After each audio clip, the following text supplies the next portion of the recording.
Hej Svej! Idag är jag trött i huvudet så jag tänker göra en färgövning istället för att måla. Och det jag ska göra är att jag har gått runt i min miljö och tittat efter saker som kan inspirera färgmässigt. Och så har jag tagit kort på dem och så ska jag försöka hitta färgerna som finns i bilderna. Därför har jag datorn framför mig så jag kan se dem. Så jag har den här bilden här som jag hittade i Webon med lite neutrala färger som jag tänker göra först. Och då behöver jag ha ett provpapper vid sidan av så att jag kan testa färgerna innan jag lägger dem på min bild här som jag ska spara. Jag börjar med en röd färg och jag ser ju att den är dämpad. Och när jag lägger på min röda Quinacridone-röda här så är den kraftig. Så jag börjar med att vattna ur den så att den blir blekare. När jag har rätt kraft i färgen så funderar jag på om jag behöver göra den mer neutral eller om den kan vara så här. Och då tänker jag att den behöver vara lite mer dämpad. Så jag blandar ut med grönt som är komplementärfärgen. Och då blir den mer neutral i färgen. Så där har jag min röda. Så då lägger jag den till min provkarta som jag ska göra längst ner på det här pappret. Och så fortsätter jag med nästa färg. Och nu är det den här blågröna färgen som är i pinnarna. Så då tänker jag att jag blandar lite blått och grönt. Här har jag alltså Winsor Blue. Och så blandar jag med grönt som jag har i paletten. Det är nog både Perylén-grön och Permanent Sap Green i den här. Och här får jag testa några gånger innan jag kommer fram till en färg som jag tycker matchar den i bilden.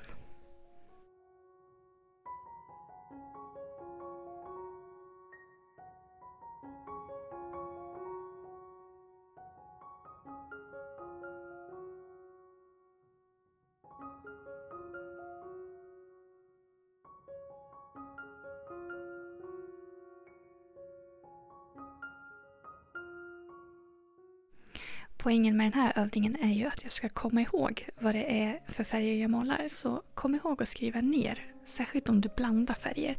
Det kan vara svårt att komma ihåg i efterhand.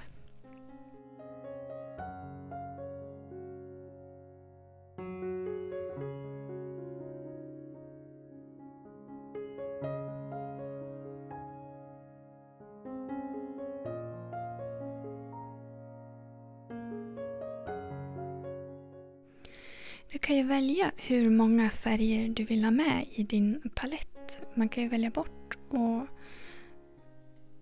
kanske till och med lägga till om man tycker att det är någonting som saknas. Jag tycker att röd och grön är bra, men jag vill gärna ha med det gula och det bruna också. För då blir det, de hör liksom ihop. De är neutrala och dämpade de med, så jag provar gulockra, en urvattnad gulockra, mycket vatten i den.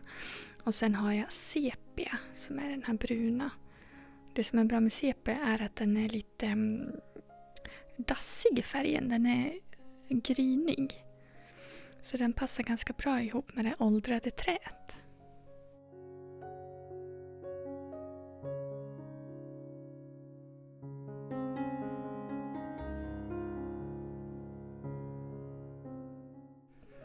Jag tänker inte måla av det här kortet, men jag lägger i lite streck bara för att jag ska komma ihåg vad det var jag tittade på när jag tog fram de här färgerna.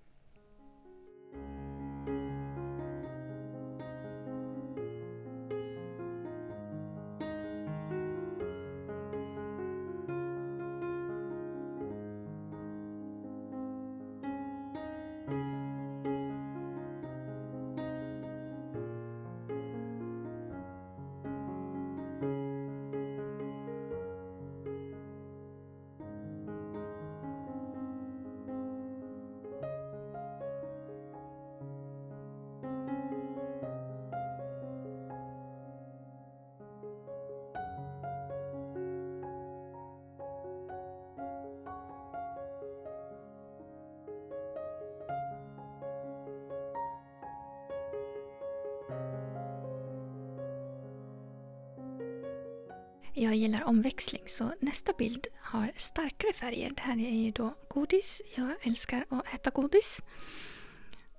Och jag vet ju redan från början att de här färgerna kommer inte behöva blandas så mycket. Utan det här är klara, rena färger. Jag hade lite tur. Jag har en turkosfärg på paletten.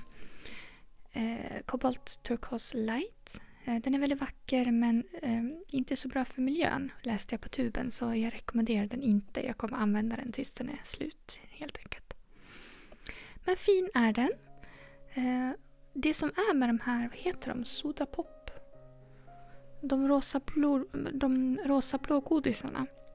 Det är att de är väldigt ljusa till färgen, så man får vattna ur det blå och det rosa så att det vita skiner igenom ordentligt. Och de här färgerna är ju jättesöta. Jag har också en färg som heter Transparent Orange på paletten. Annars så kanske man får blanda till gult och rött av den.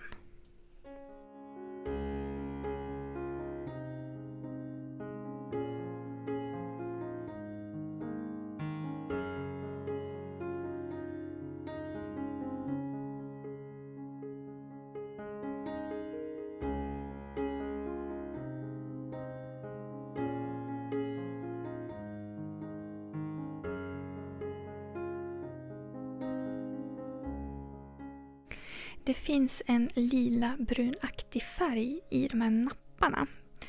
Men jag tycker inte att den passar ihop med resten, så jag struntar i den. Och så tar jag hellre det gröna som är på själva påsen. Och det passar bättre in tillsammans med de andra.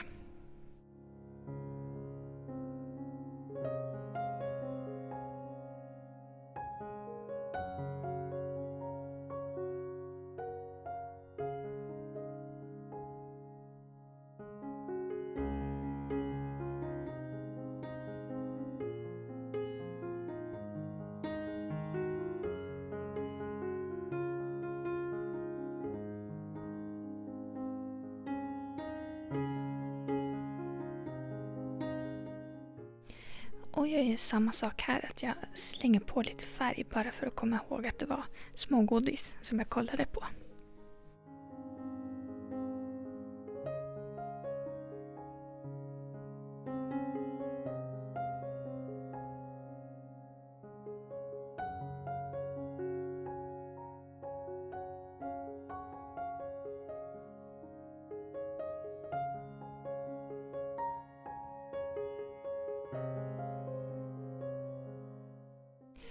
Det var 2 färganalyser det.